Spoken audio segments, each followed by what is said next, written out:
Together we learn, together we grow, together we heal, together we flow. Be cool, every teacher, every school. Be cool, every teacher, every school. Be cool, every teacher, every school. Be cool, every teacher, every school. Be cool, every teacher, every school.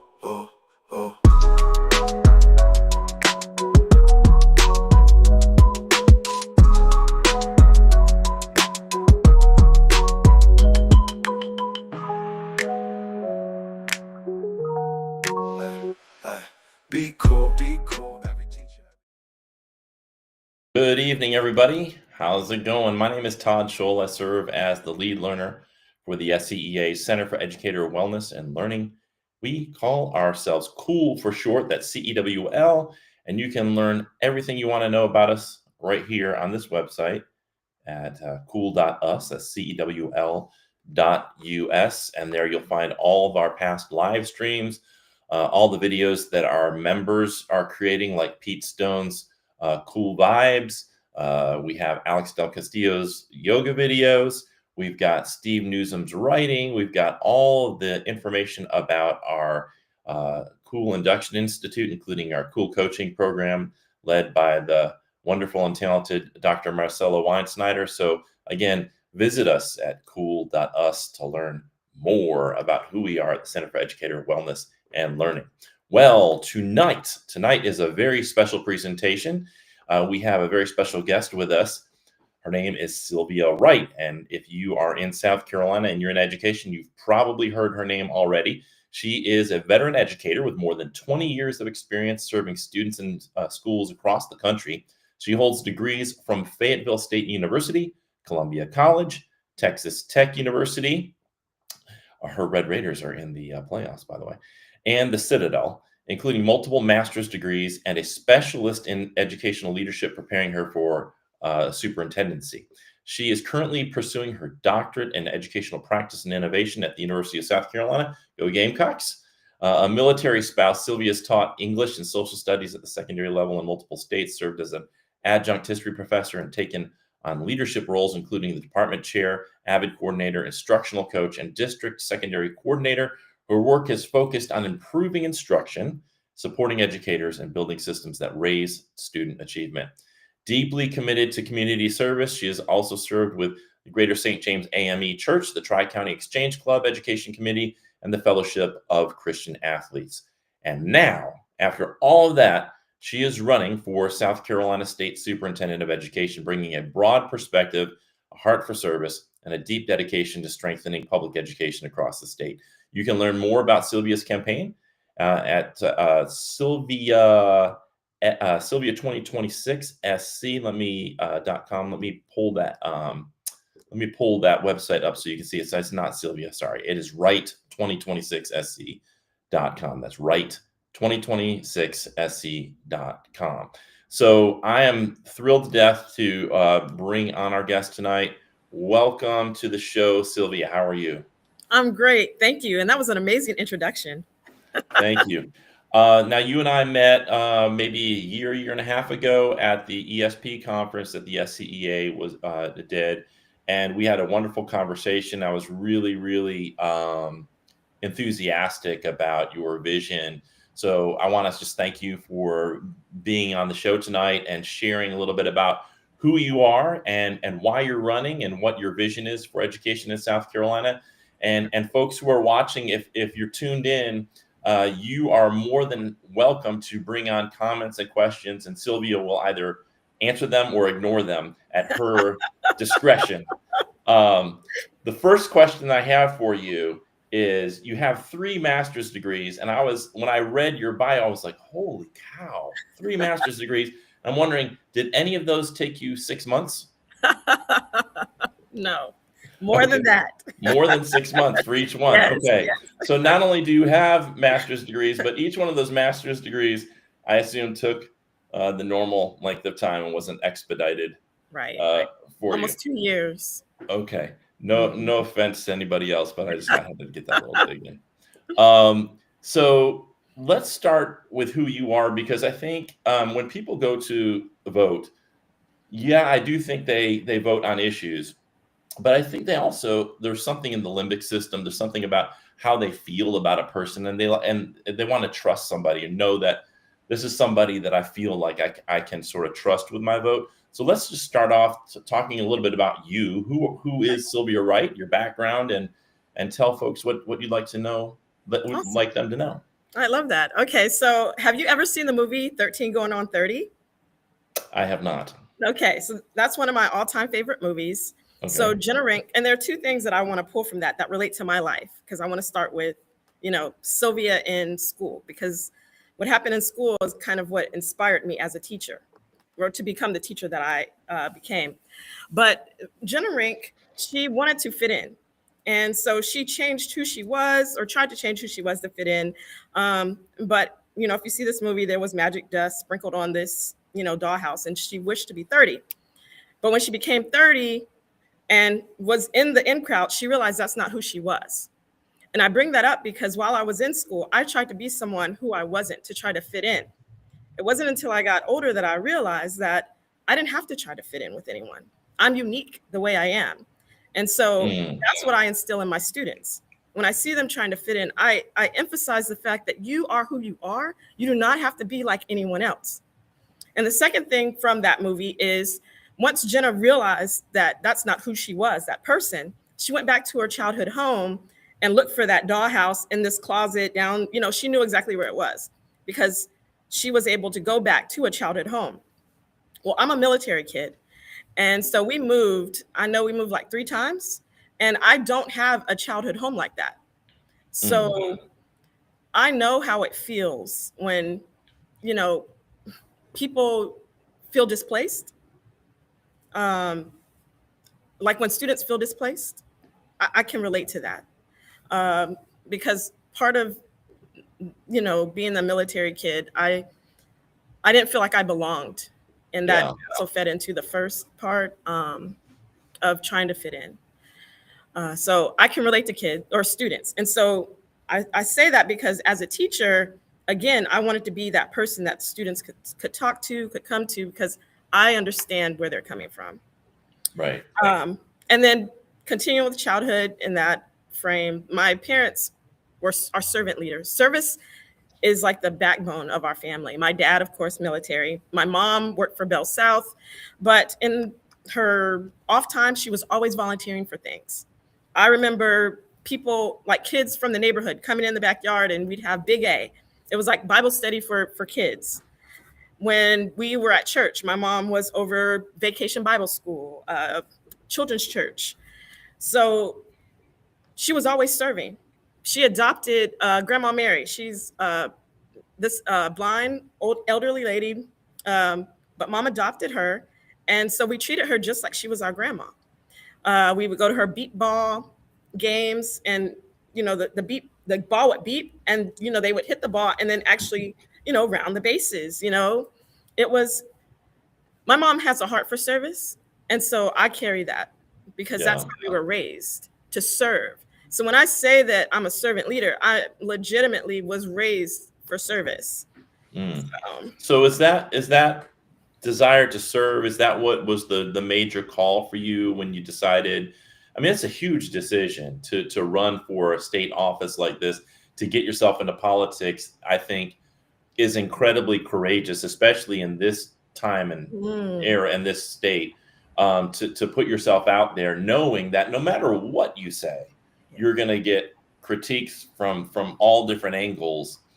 Is it that service that drew you into it, or are there other reasons? Well, service drew me into being a teacher. And Okay. so, to be honest with you, I never wanted to leave the classroom. But as I started moving up in leadership positions like department leader and school coordinator, I started seeing outside of the classroom. And so that kind of sparked or moved me towards leadership. And I was thinking more district office level, Right. like making improvements at the district level for, whatever area I served. But then my grandson was born. And so that was the catalyst, because that's a question I get all the time. Like, why now? My grandson actually helped me get my head out of the sand, because I was focused on my district, improving, my area. For example, when I was in Dorchester 4, when I was the instructional coach, we took the student data, actually created an intervention plan. I worked with teachers. It was all hands on deck. We had town hall meetings. Our school actually went up 13 points because of the intervention, that we all work together to, help improve. But the reason why I bring that up is because that's where my mind was, helping the students and teachers, that area. But when my grandson was born, I actually started thinking about, where I wanted to send, or where I would like for my daughter to send my grandson. And my grandson, he loves reading, because we started reading to him immediately when he was born, right? And since then, and he asks questions. He's only 3 years old. He will ask you questions. He can say complete sentences. It might be like simple sentences, but he can say that. But I want my grandson to go to a school that will elevate his level of learning. And so I started thinking of other kids as well. Every kid deserves to go to a school that will elevate their level of learning. So that's sort of what sparked this superintendency. The thought came to my mind to be a superintendent of education. So I immediately researched what the requirements were, because I'm that person. I like to know what exactly I'm getting myself into. So research, and I'm like, this is what I've been doing as a leader. So Yeah.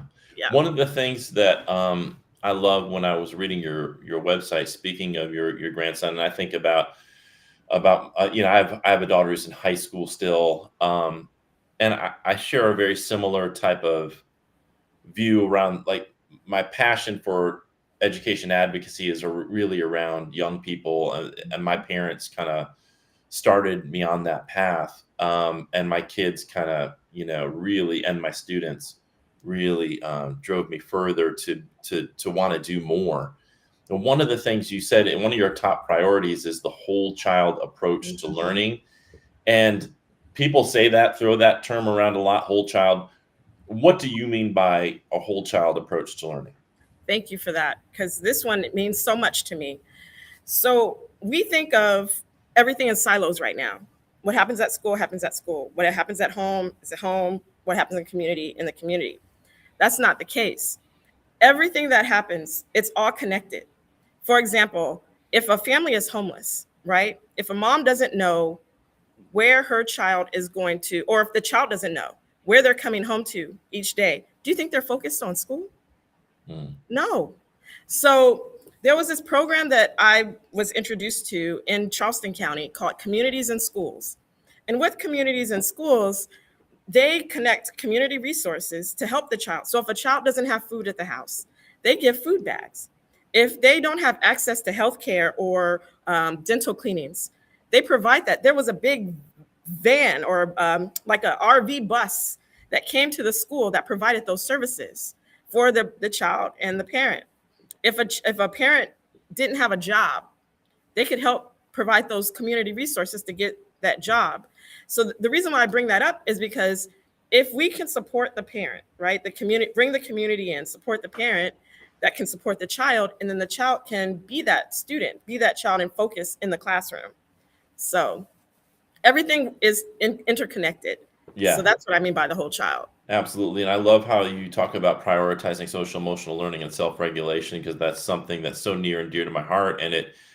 And for me, if we're prioritizing that, it starts also with every adult in the building learning to prioritize their own social emotional learning and self-regulation. And I just finished teaching a course with Columbia College called Classroom Wellbeing with Yelena Popovich. We co-facilitated that course. And it was really interesting that the people who were taking the course were, they're learning about being trauma informed, and they hadn't really thought about, oh, I really need to, if I'm going to do this effectively with young people, I need to know about my own inner life, my own social emotional life. So I really like that. And I also like some of the other things you want to do for our teachers. Can you talk a little bit about the enhanced tax credit and child care vouchers, that idea that you have for educators? Yes, but really quickly, I wanted to go back to Sure, just follow up on your comment is if please. we can't take care of ourselves, then it's going to be harder to take care of our students. I remember a situation when I was teaching, um, things weren't going well at home and then at school. And so my level of frustration elevated, right? And I found myself taking it out on my students. And that's when I paused. I'm like, wait a minute. The students didn't do anything to deserve this. This is all what's happening with me. So I need to check myself. And that's where that emotional, regulation comes in, that Yeah. awareness that you're talking about. But that's through growth though. And so I like the fact that you're talking about this class from Columbia College, because when I talk about SEL in my plan, it's not just for students, it's for teachers as well. Because we all have to first, we have to look out for ourselves first, And right? SEL, I don't know how it got lumped in with No. Marxism or whatever. It really it's a terrible disservice because it is Mhm. so foundational. And in fact, I was having conversation with other colleagues this week about how AI is going to impact Mm. education. And one of the things in several reports, and folks who are a lot smarter than I am, who know about AI in education, talk about the importance of that social emotional skills, that social emotional learning is going to be a critical piece because as AI sort of takes over some of the tasks that we used to train young people on for a career, Mhm. they're those human elements, Mhm. that those they Soft call them soft skills. skills, Skills, yeah. but those skills are going to be absolutely highlighted and necessary because Yes. AI is going to struggle with that to those Yes. human elements. That's exactly right. Exactly right. So Okay. Yes. if please feel free to direct this conversation and don't necessarily follow my lead, but I think being that we're doing this through the SCEA's channels, I imagine that there are probably a good number of educators Okay. who are tuned in. And there was a question, but I want to wait till Bridget, I want to wait till your question is in the sort of, I don't want to like veer off these topics yet, but I will try to get your question, Bridget Fowler. Thank you for tuning in. But the question was uh, your sort of your platform around what you want to do to help recruit and retain high quality teachers. One of those things is this enhanced tax credit and childcare vouchers. Can you talk about that? Right. So for the tax credit, I was thinking if we want to retain teachers, one way that we can create a competitive package would be a tax credit. Give teachers money back. They talk about with the whole vouchers, this, giving people money back if they send their kids to private school. Why don't we do that? Instead of the private school, apply that for teachers. They get Right. that money back. And for the child care credit, you know, again, another part of a competitive package, offering free childcare for teachers. And Yeah. I know some things have been piloted at schools, like they have daycares at Hmm. schools. Yeah. So I would like to see, more of that too, but just have those conversations. When I wrote, my ideas down, my vision, I it's sort of like a draft because I also want to hear what the teachers want, because some of them it might not be they need childcare um, or a tax credit. What do teachers want? So I said that because I don't Hmm. want people to look at my website and think that's it. I'm locked into just those ideas. That's just a draft of my vision. I I think want that, to hear. sorry, go ahead. I was going to Oh, say go ahead. that ties in though when we talk about creating a humane school system. Then this idea that you forfeit your parenthood, Right. when you enter the teaching profession, even though you're going into a place where there's all these kids. Yeah. And you're right. I know of a school in Aiken that has a daycare center for their teachers, and I Mhm. think the teachers pay a little bit into it, but it's not it's very Right. affordable in comparison to a lot of times it's not worth the amount that they're paying in daycare isn't worth them, Right. going to work. So and it's the right thing to do, and it's like Right. a humane thing to do. So I love that idea, and I love the idea of the tax credit as well. And the other thing that I really loved before I get into the discipline stuff was you talked about establishing a $35 an hour rate Mm, for professional development and for meetings that take place before and after work hours. And I think that is going to sound like, a wonderful thing to a lot of educators who are often under the guise of other duties as assigned, forced to do things after hours or forced to do professional development on their own time right. and aren't being compensated for it. So can you talk about that? Yes. So when I was the district coordinator for Dorchester 4, I remember at the high school, the high school schedule is different from the middle school schedule. We had time to schedule, during the day and meet together as a team, whether it's, your, subject level or grade level. But the high school, it's a little different because everyone's schedule's all over the place. So in order to have professional development meetings, they would have to either meet with me before school or after school. And it was before their contracted time, before they were, supposed to be in. And so I thought to myself, that's so unfair. But I know the training was valuable, but they need to be compensated for that because it's taking their time, their time outside of those hours. Right. So that's why, and the $35 was just like a base pay, just something. I know teachers deserve way more than that, but I think $35 something. It's a start to show that, hey, we appreciate your time. For Right. so Well, it also creates an incentive mm, for the district and for the administration not to schedule things outside of that time. It says right, unless it's going to be really important, right, we don't want to spend our budget on meetings that aren't truly necessary. And that happens. I mean, I can't tell you how many times in my career, 15 years in the classroom, where we had faculty meetings that would go on for till 5:30, 6 o'clock at night, and yes, um, you're wanting to get home to your family and you're not being compensated, and the paycheck's still the same, and I think that is a form of exploitation and a sort of a loose end that we need to yes. tie up for teachers. The other thing, and for all staff, really, for support staff as well. Um, Oh yes, you I talk was a you coach, talk so I know. yeah, yeah. You Hmm. talk about the discipline problem, and strengthening discipline policies to protect teachers. Here's Yes. an issue that I think is really complex and is really challenging in terms of you hear a lot of teachers saying, I hear a lot of teachers saying, discipline is my major issue, and Mhm. then you also have this component of I want to teach the whole child, and I want to have SEL, and I want to be trauma informed, and I want to use maybe restorative practices or something like that. I mean, it's sometimes I think there can be competing narratives. How do you bridge that together in your mind as a school leader to say we're going to hold kids accountable, but we're also going to do it in a way that's psychologically healthy? Yeah, thank you. That's actually a great question. So when I think of discipline, I think first of all, you've heard of how the teacher was shot in the hand and then it lodged into her chest. I think about that because she asked for help. She was crying out like, hey, there were signs and they were ignored.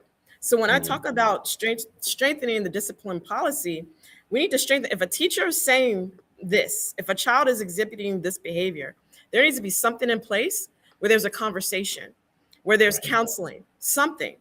And the second part to that is after a child commits an act of whatever, instead of just suspending them, because if I go back to my childhood as well, I wasn't the best kid in school. So I had OSS and ISS, and all I remember is having just sit in a room. There was no follow up. There was no Right. Sylvia. This is what you did. How can you improve on this? There was no conversations. Right. So to answer your question, that's what I want to part of that discipline policy, part of my Safe Schools initiative, having something in place where students can, after they've, committed whatever, they're held accountable, not just, the penal, but also conversation. What's going on? How can we improve the next time? How can we do better? What's Yeah. wrong? What's going on? Because behavior is motivated by something. Kids don't just act a certain way. Every behavior is motivated by something. So we need to find out what's happening. What are the root causes?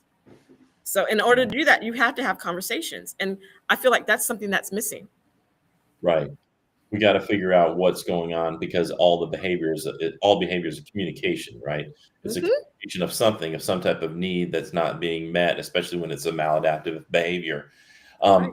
And the hard part is I think it's just educators are in this really tough spot of wanting to do things really appropriately, and then you've got 28 other kids in the class Right. and all these demands, all this paperwork and meetings and duty and stuff, and it's Mhm. really difficult to find the time to really have that conversation. So, like you said in your platform, you talk about bringing in more social workers, more guidance counselors, Right. more school Right. psychologists, because those are the Mhm. people that not only can have the conversation, but can have it effectively and can That's take right. that off the plate of the educator That's who right. doesn't have the time to do it. That's exactly what I was going to say. Yes, sir. Um, you and I talked a little bit at that conference about standardized testing, the role of standardized testing. Mm. Folks who know me know that my big issue is that we not only test too much, but that we place too much emphasis on standardized testing, that it should be a diagnostic tool that we use to inform our instruction Right. rather than a punishment tool for teachers and students or schools that might be really the issue is socioeconomic conditions and not Right. necessarily the quality of the school system. Talk a little bit about your ideas around standardized testing. So if I'm being honest, I want to get rid of that end of the year standardized testing because we get that data what in August. So, you know, it's like you said, we're testing kids just to test them at that point. Right. But I know there's an argument of, okay, well then how are we going to know progress? We already are using, iReady or some form of iReady where kids are tested at the beginning of the year, middle of the year, and end of the year. So why can't we just form some type of, you know, metric around that to help determine where kids need assistance, how they're growing? Because that's the goal. Testing that data is supposed to inform us of how we can help kids grow. It shouldn't be punishing schools like, oh, your school has an F because these kids aren't meeting the standard or whatever. Okay, if they're not Mm, meeting the standard, then let's dig deeper. What's happening? Because it's right. not always it's not always something that's happening in the classroom. Yeah, And it seems silly to me to wait until basically yeah, they've started the next grade and now you're getting the data and right, you don't know what they've lost over the 4 or 5 months since they took the test and whether they've matured, whatever. that's You right, don't really know because you're kind of blind at that point. So you're really just keeping score of what happened last year. right, It has really doesn't have to me any meaningful that's right, it doesn't meaningfully help this child moving forward. It's really just more of like an accountability system and like you said, we can do that in other ways. I right. think what happens is we end up myopically focusing on sort of artificially inflating these test Yes. scores. We also do the same thing with, in my opinion, with graduation rates and SAT scores. In Hmm. fact, I'm not going to say where, but I know folks who have they'll just not they'll tell kids don't take the SAT or ACT who they know aren't going to do well on it, and then magically their scores go up 10% the next year, and then they act like it was some big deal when all it was Right. was a manipulation of who took the test. Yeah. And this is why I'm saying like it's the testing has become this problematic sort of Yes. entity on the system that actually it ends up doing a disservice, and the Yes. public thinks it's the only way we can keep people accountable, but it's not. Like there's other Not ways. What are there some is. other ways that you would suggest that we have an accountability? I think we all agree we have to have an accountability system for tax dollars that are being spent, but how do we have one that takes into account um, things other than those narrow sets of skills that are tested on bubble and test? Right. My thing is like project based learning. I'm more of hands on. Uh, I attended a workforce development, this council that's been created to, talk about how we can improve CTE, the career and technical schools, how we can, for example, spread or the model CTE programs. How can we disperse those and make them more accessible to, other areas? But the reason why I bring that up is because that's another metric. How are we preparing kids to be successful once they graduate? Because this whole focus on grades, it's how is it benefiting the child after Right. graduation? Right. So I would like to shift our focus to more of, for example, creating pathways that prepare them for success after they graduate, and start at elementary and middle, introducing them to careers. Did you know there are over 800 careers in South Carolina, or over 800 occupations? So I'm a systems thinker. I'm a systems person. When you see an airplane, what do you think of when you see an airplane as far as jobs? I think of pilot and Pilot, right? stewardess. Yeah. Stewardess. Just that, just that, right? But Yeah. what about the people who built the planes? Right. What about the people at the airport? Do you know what I'm Yeah. saying? Yeah. The executives, the custodians, all Right. that. There's so many jobs, right? So we need to expose kids to what's available to them, especially in South Carolina, Right. at the elementary level, middle school level. So then when they get to the high school level, they'll have some type of idea, and it doesn't have to be locked down. Have some type of idea where they want to go, what they want to do, and then they have pathways to get to that. So if they want to go into the military, their pathway prepares them for the ASVAB. If there's a certified job that they need to go into, or that they want to go into, their pathway prepares them to get that certification and everything that they need. So Right. that's where my focus is. It's not necessarily on grades. It's how can we prepare our kids to be successful in whatever they want to do. But they Yeah. also need to be able to explore what's out there, so that way they can make an informed decision. I have at least three more questions. I'm really enjoying this conversation. Are we good? Are you good on time? Are you good? Or Oh, do you? yes. Okay. All right. So my next question is, I am a huge nerd when it comes to artificial intelligence. Mm, I make Soar 2 videos. I make Suno music. I do image stuff. I use it as my quasi nurse practitioner, my therapist, whatever.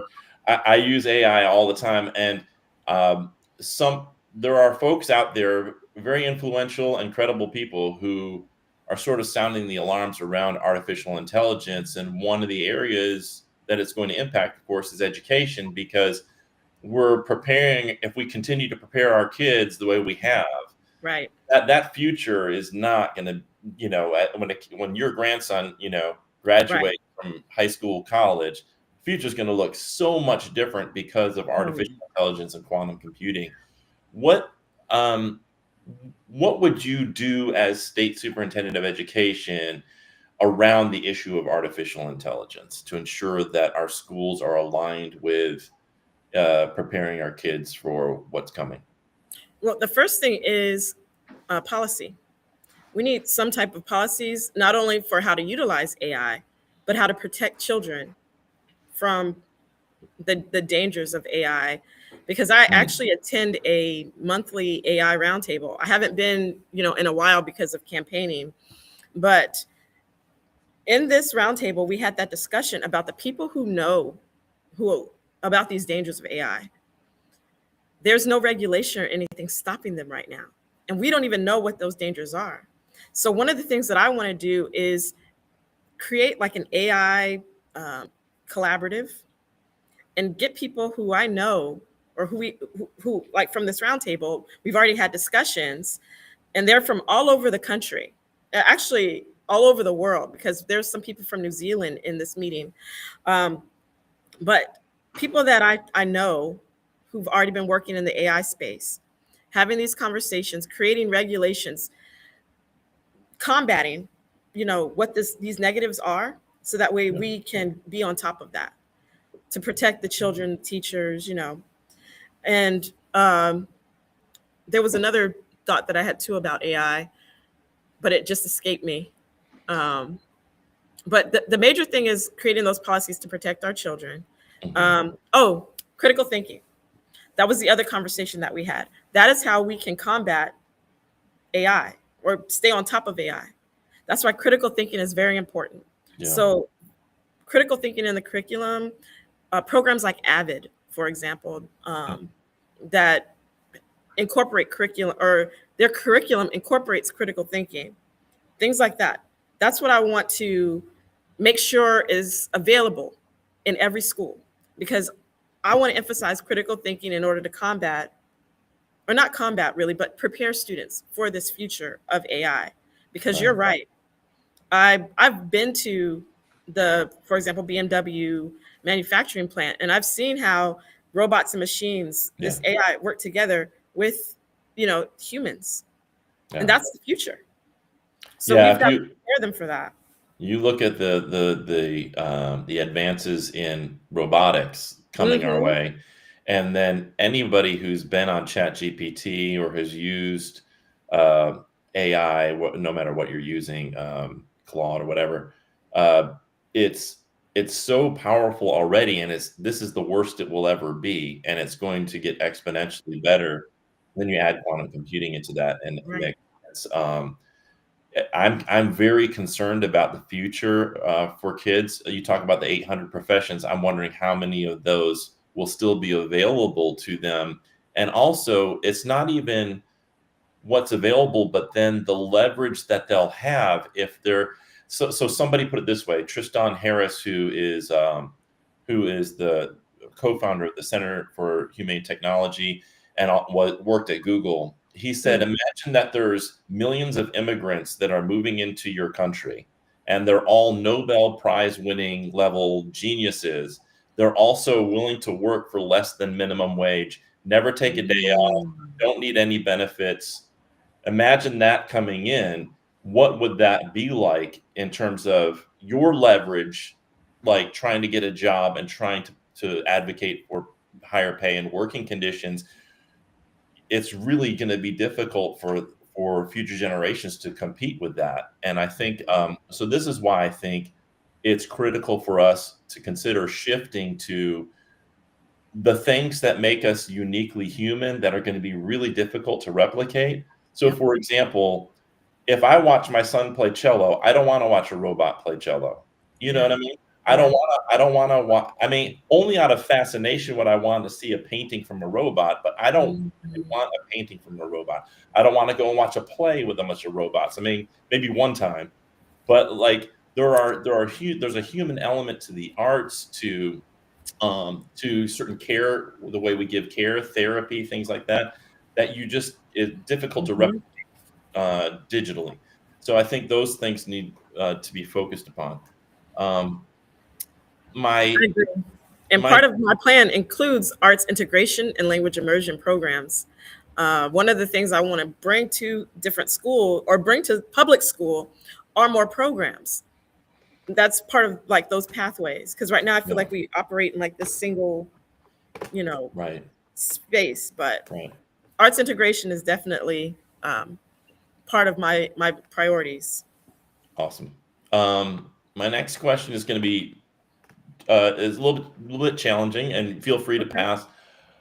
We didn't talk about this, but it came to my mind when uh, when in the last round in the 2022 race for superintendent of education, there was a lot of there were a lot of issues that were brought up that I felt were just bogus. So Hmm. one of the big ones was critical race theory. Mm, You heard that from the other side. CRT, there's CRT in our school. Critical yeah. race theory, CRT, CRT, CRT, CRT. Watch out, there's a CRT. And then when a certain person was elected, I said, wow, it was really quick how we got rid of that CRT. How quickly that just went away once somebody else was elected. Um, and there was the Marxism, there's the Mm, groomers, there's the they're putting litter boxes in schools, and there's all this b mm, mm, right, all this right. junk that's out there that's not true. As we look to this 2026 race, you're in it.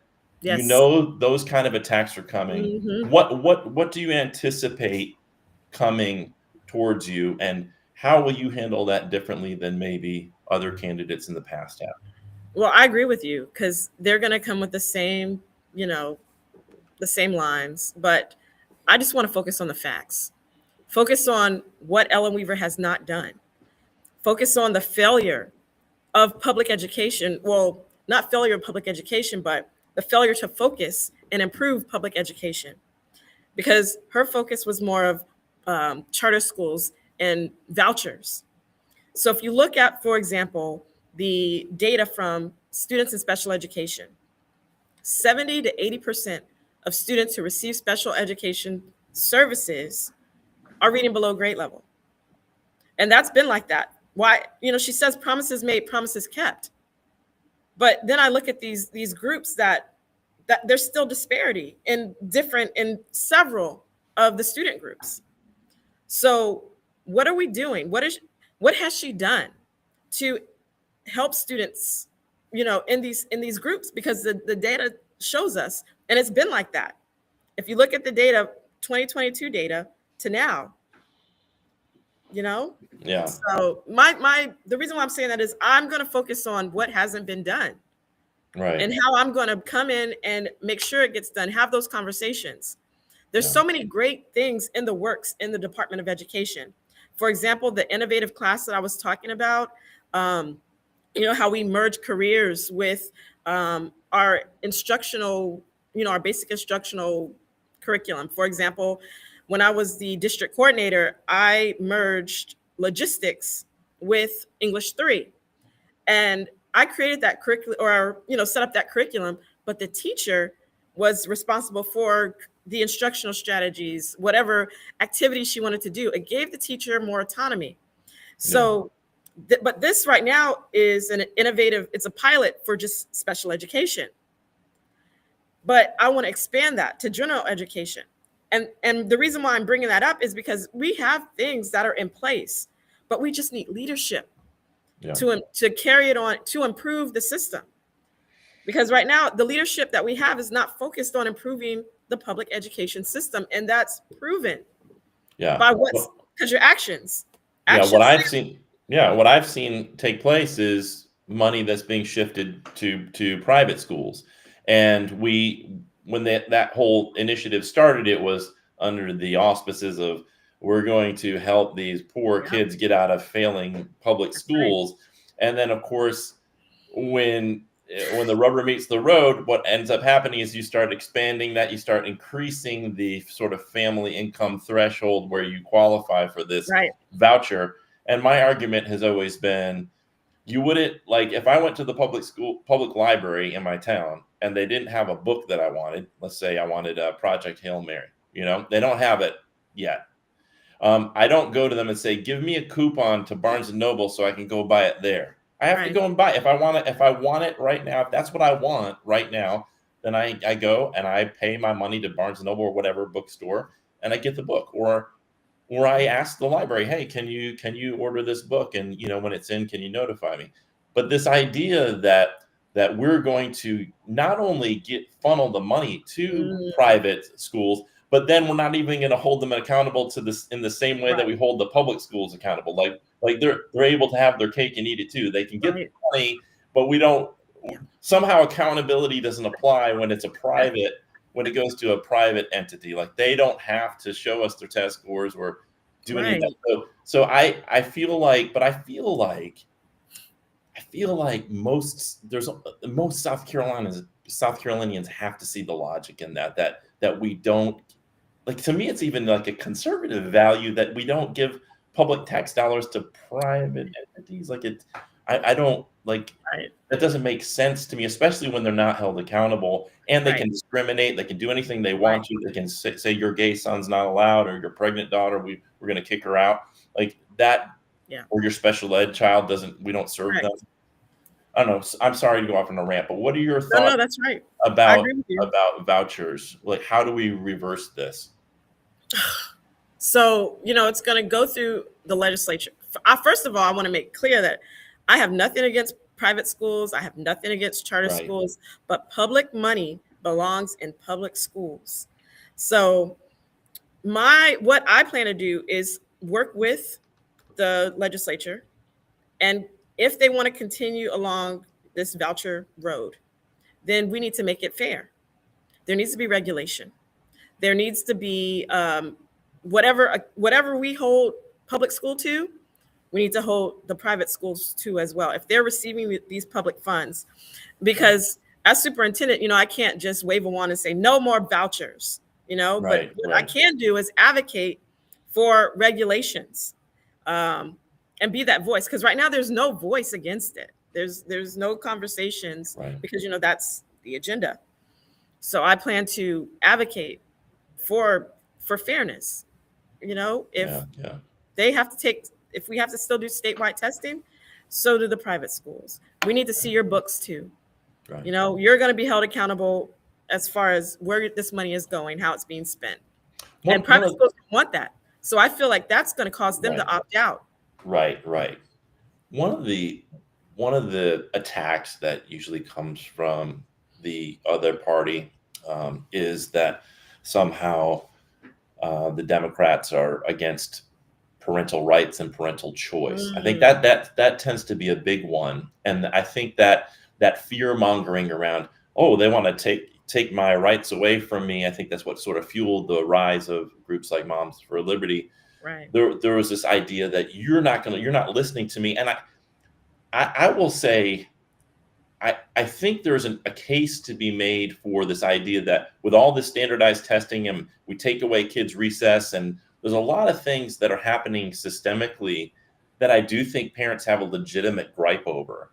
But the Mhm. idea that they don't have choice or they don't have say, or that that they're going to somehow be brainwashed or indoctrinated is to me a fear mongering tactic by the other side to get those parents to vote against their own interests, so they vote for vouchers and those other things.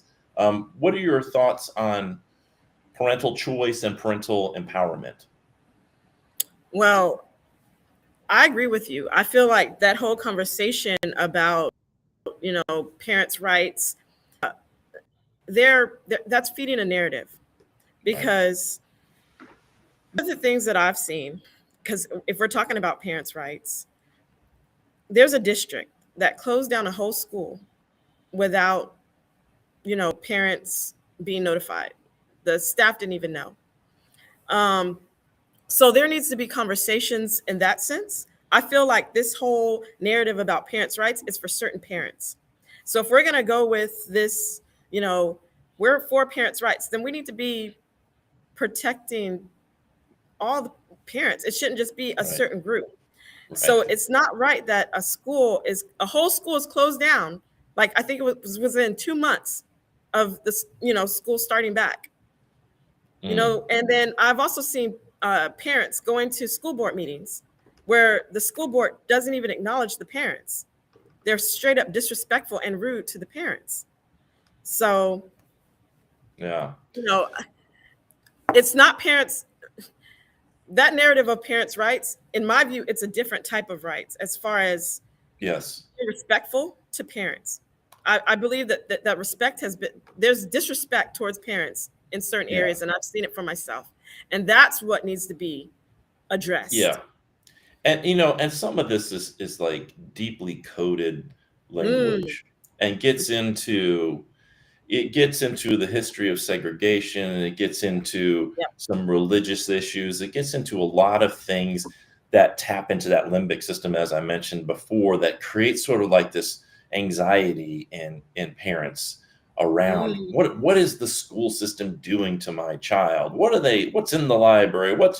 It creates this distrust instead of facilitating a right, relationship. And to me, that's the biggest disservice of these narratives, this rhetoric on the right, is you're creating divisiveness between the parent and the teacher, instead of inviting right, collaboration and inviting us to have clear communication and build trust with each other. It disintegrates that, and to me, that's all. I hate to be a conspiracy theorist, but it's around almost, it feels like it's trying to destroy public schools. So then you can convince people that the vouchers are the only the solution. That's not conspiracy theory. I actually read an article in 2022. The Heritage Foundation published an article that, and I'll share that with you too, where they have to embrace the culture war Right. in order to make school choice successful, because they knew that the majority of people are against school choice. So by embracing the culture war, they're able to, like you said, dismantle public education, form this distrust with public education. That way, more people will, go towards vouchers, and so in a way, it's been successful. They've used that culture war to help fuel their agenda. So that it's not conspiracy. There's a whole article that is like a playbook for it. Yeah, And and it's always about the money, right? It's always about the and money, and power, then money and power. money and power, and let's use the culture war to get the people to vote, because it's the only way to get them to vote against their own economic interest. Right. It is not in the economic interest of you to get one of these vouchers, because as I think as J.R. Green pointed out, what will the road that this leads to, that if you believe in vouchers now, the road this leads to is eventually you do enough vouchers, they'll just raise the tuition. It's supply and demand. So the private school raises their tuition, then you end up with an education system similar to our healthcare, which is you got maybe a public option and a private option, and then it's pay to play, and you're going to have to end up paying for the quality education, because a lot of the teaching talent and the resources are going to go to these private entities, and then eventually they'll just do away with the vouchers anyway. Then they'll just say we're done with the vouchers, that we're just because why should we give people freebies?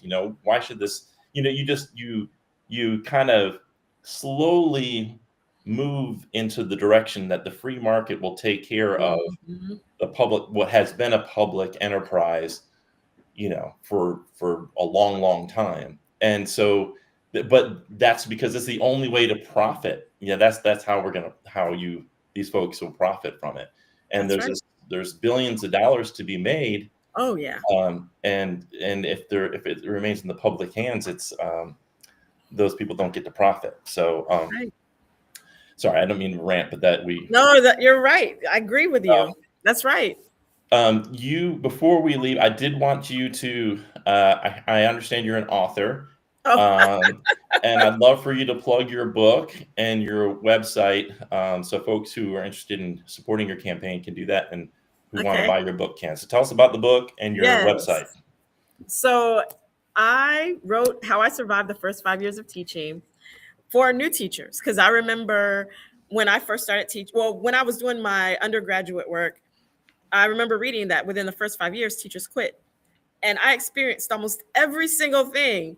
And I was actually about to quit education. But there was something that happened, and I ended up having to stay in education. And I'm very thankful that I did stay in education.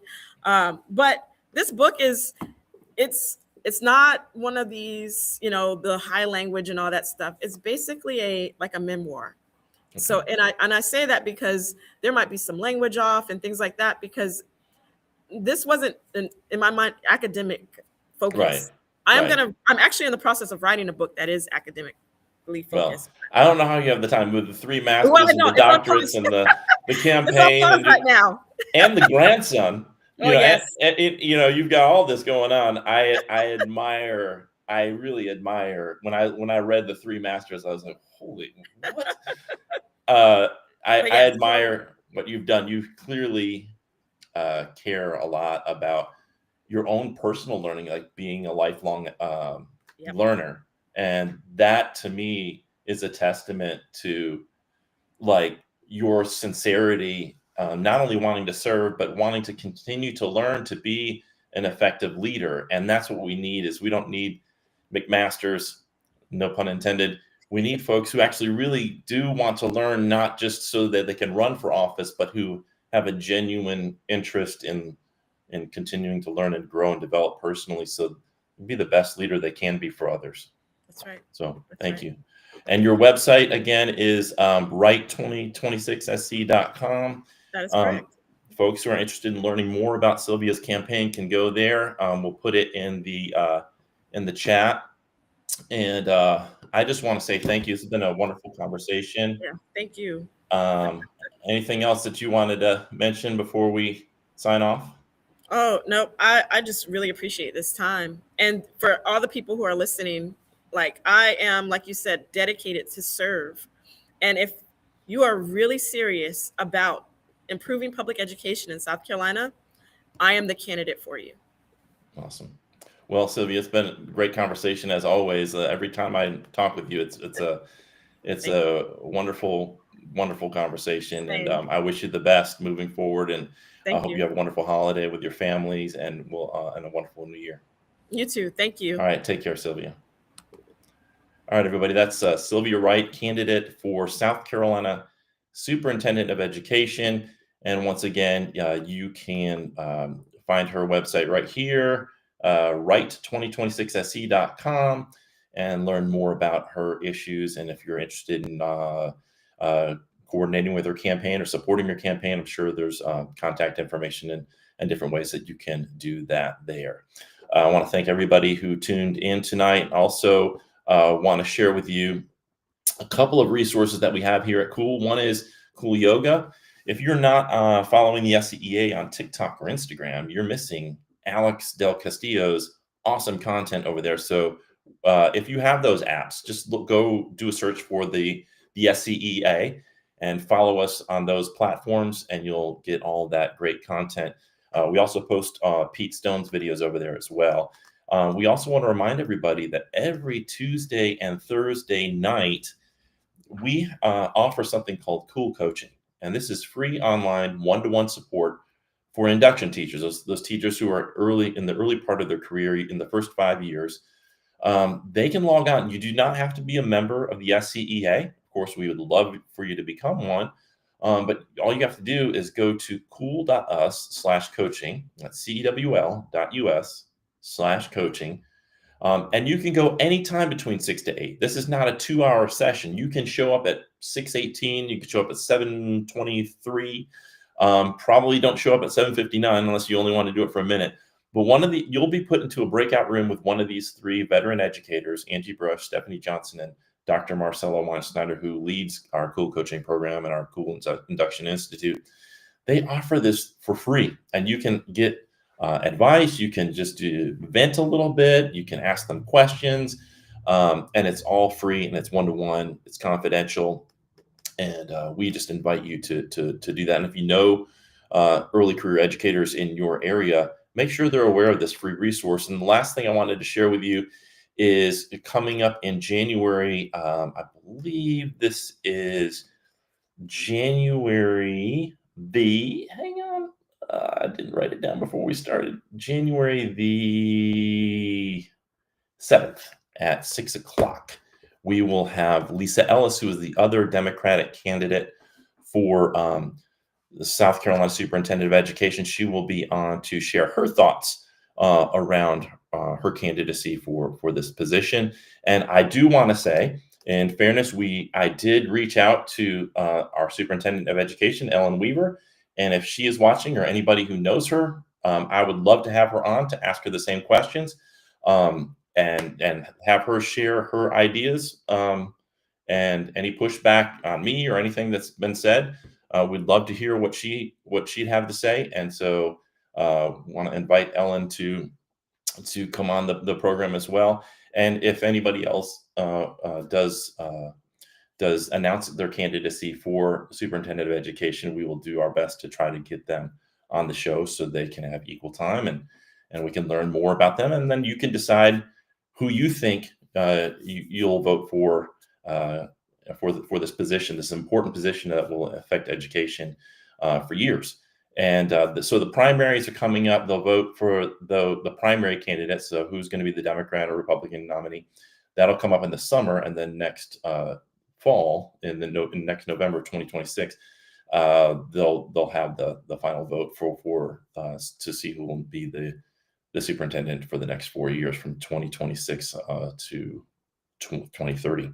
So anyway, thanks again to Sylvia. It was a wonderful conversation. Hope you enjoyed it. And once again, I just want to thank, we wouldn't be here without the SCEA, the South Carolina Education Association, and through a grant from NEA, funds our work at Cool. So everything that we do is funded from them. And if you're interested in joining the greatest advocacy organization in the state of South Carolina for educators, go to jointhescea.org.